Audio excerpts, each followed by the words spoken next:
بسم الله الرحمن الرحیم.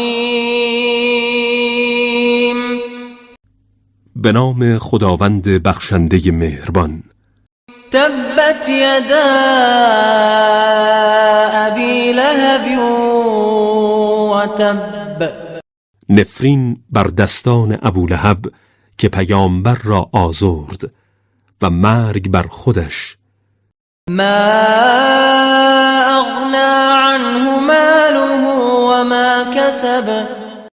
ثروت و آنچه از دنیا به دست آورده سودی برایش ندارد. سیصلی نارا ذات لهب. بیشک در آتشی شعله‌ور وارد خواهد شد و خواهد سوخت.